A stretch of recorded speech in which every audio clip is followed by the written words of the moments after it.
Hello everyone.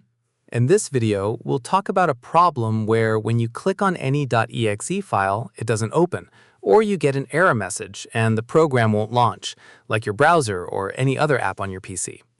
We'll fix this .exe file it doesn't open step by step. First, go to Start. If you have Windows 11, you'll find it in the center. If you have Windows 10, it will be on the left. Then open Search and type this command, regedit. After that, right-click and choose Run as Administrator. This step is very important. Once the window opens, open the first option, HKey Classes Root. Scroll down to the letter E until you find a file called .exe. Click on it once. Then double-click on Default.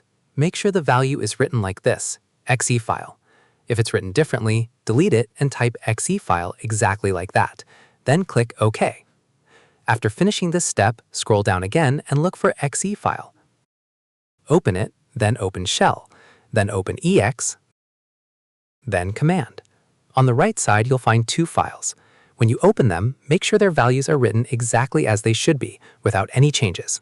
If you find anything different, delete it and keep only the correct value. I'll leave the correct value in the description so you can copy it easily. Then click OK.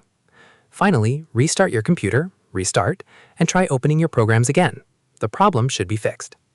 If this is your first time watching, don't forget to like, subscribe to the channel, and turn on the notification bell so you don't miss any new videos.